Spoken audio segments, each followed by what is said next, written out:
Friends, मैं Sujit Kumar math racing channel में आपका स्वागत है।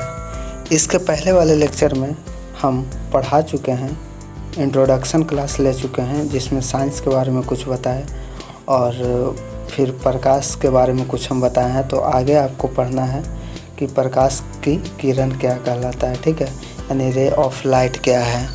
तो इसके पहले वाले लेक्चर जो स्टूडेंट नहीं देखे होंगे वो कृपया करके देख लीजिएगा ताकि आपको आगे पढ़ने में सहूलियत हो, ठीक है।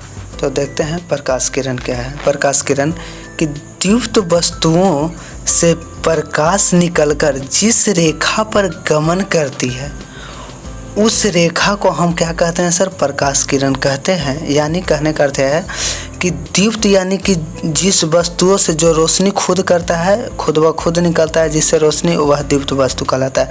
तो दीप्त वस्तुओं से निकलकर प्रकाश की किरणें, ठीक है, जिस रेखा पर यह गमन करती है, ठीक है, जिस रेखा पर गमन करती है वह हम उस रेखा को हम क्या कहते हैं? प्रकाश की किरण कहते हैं।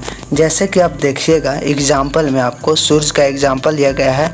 सूर्य एक दीप्त वस्तु में आता है, ठीक है ना, दीप्त वस्तु की श्रेणी में आता है क्योंकि इससे प्रकाश की किरणें निकलती है, तो दीप्त वस्तु। और ये जिस रेखा से यह आता है वही क्या कहलाता है? प्रकाश की किरण कहलाता है, ठीक है ना। तो आगे आप देखिएगा, किरण के बारे में आप जान गए तो अब जानिएगा कि किरण पुंज क्या कहलाता है, ठीक है। तो किरणों को समूह को किरण पुंज कहते हैं, ठीक है। यानी बहुत सारे किरण अगर एक साथ हो तो उसे हम किरण पुंज के नाम से जानते हैं। जैसे कि अगर कोई एक व्यक्ति पार्टिकुलर कहीं पे खड़ा हो तो उससे हम कहते हैं कि ये मतलब कि नाम से कि वो खड़ा है, ठीक है। उसी तरीक़ा से अगर मतलब दो आदमी खड़ा रहे तो कहता है कि चुनुआ मुनुआ खड़ा है। अगर जो कहा जाता है कि उस तरीक़ा से कि अगर बहुत सारा व्यक्ति है तो कितना चुनु मुनु का नाम लीजिएगा, तो उस तरीक़ा से आपको वहाँ पे एक बोला जाता है कि नहीं सभा हो रहा है, सभा है या मीटिंग चल रहा है। तो उसी तरीक़ा से उसका नामकरण चेंज हो जाता है बशर्ते आदमी वही सब होता है, ठीक है। लेकिन तो उसी तरीक़ा से एक किरण तो उसको किरण, लेकिन बहुत सारा किरण एक जगह होता है तो उसे हम किरण पुंज कहते हैं, ठीक। तो देखिएगा आगे आप कि किरण पुंज 3 प्रकार के होते हैं। कितने प्रकार के होते हैं? किरण पुंज आपका 3 प्रकार का होता है। पहला होता है समांतर किरण पुंज, दूसरा होता है अभिसारी किरण पुंज और तीसरा आपका होता है अपसारी किरण पुंज।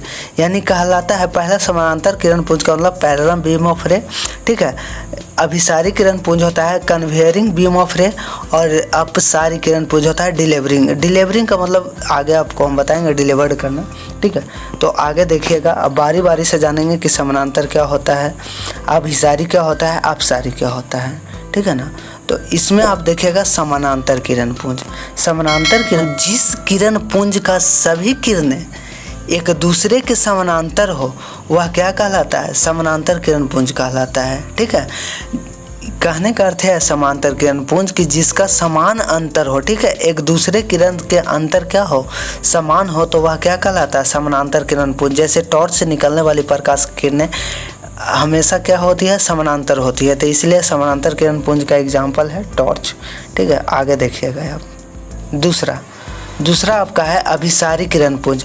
तो अभिसारी किरण पुंज क्या कहलाता है? यानी कन्वेयरिंग बीम ऑफ रे।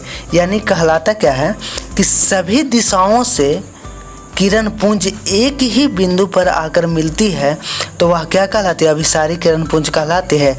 यानी सब दिशाओं से आकर के प्रकाश की किरणें एक ही दिशाओं के पास आकर के मिलती है, ठीक है ना।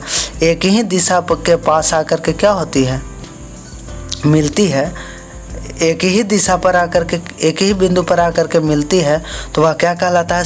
अभिसारी किरण पुंज कहलाता है। यानी कन्वेयरिंग बीम ऑफ रे, यानी सभी दिशा से आया और एक ही बिंदु पर आकर के मिल गया तो वह क्या कहलाता है? ठीक है। आगे आप देखिएगा, तीसरा में है आपका अपसारी किरण पुंज।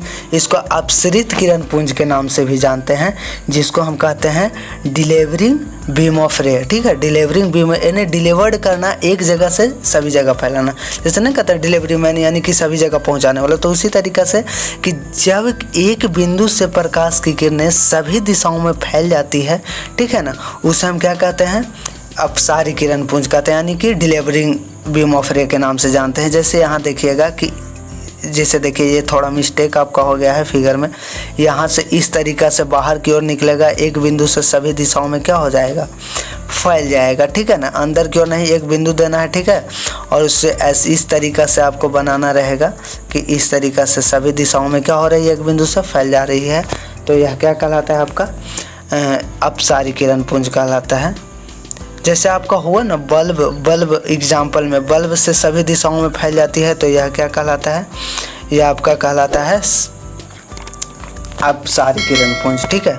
आगे देखेगा आप माध्यम, प्रकाशीय माध्यम, ठीक है। अगला पॉइंट है आपका प्रकाशीय माध्यम यानी ऑप्टिकल मीडियम। तो कहता है ऑप्टिकल मीडियम कि जब किसी वस्तु से प्रकाश की किरणें हमारी आँखों तक पहुँचती है तो वस्तु और आँखों के बीच गमन, जो किरण गमन करता है उसे हम प्रकाशीय माध्यम कहते हैं। कहने का अर्थ यह है कि जब किसी वस्तु से निकलने वाली प्रकाश की किरणें हमारी आँखों तक, ठीक है, हमारी आँखों तक पहुँचती है, ठीक है, हमारी आँखों तक पहुँचते हैं, तो उस वस्तु और आँखों के बीच जो दूरी गमन करने में जो हमको मीडियम मिलता है, जो हमको माध्यम मिलता है, वो हमको क्या कहलाता है, प्रकाशीय माध्यम कहलाता है। जैसे यह माध्यम हवा भी हो सकता है, ये माध्यम आपका पानी भी हो सकता है, यह माध्यम आपका कांच भी हो सकता है, ये माध्यम आपका अभ्रक भी हो सकता है, ठीक है ना। तो कुछ भी हो सकता है, किसी वस्तु से निकलने प्रकाश की किरणें हमारी आंखों तक पहुंचती है, तो इसके बीच जो भी माध्यम पड़ता है, आने का जो भी माध्यम मिलता है, उस माध्यम को हम क्या कहते हैं, प्रकाशीय माध्यम कहते हैं, ठीक है ना। तो आगे की ओर आपको हम अल्प पारदर्शी, पारदर्शी और अपारदर्शी वस्तु के बारे में बताएंगे, ठीक है। उसके बाद आपको हम प्रकाश के प्रवर्तन के बारे में बताएंगे। तो वीडियो को रेगुलर वे में देखिएगा, ठीक है। और अगर आपके लिए वीडियो यूजफुल हो तो इसको लाइक सब्सक्राइब ज़रूर कीजिएगा, ठीक है। और आगे दोस्तों के पास शेयर कीजिएगा, जिससे कि आगे आपको दोस्त लोग भी इससे फ़ायदा उठा सके, ठीक है। Okay, thanks.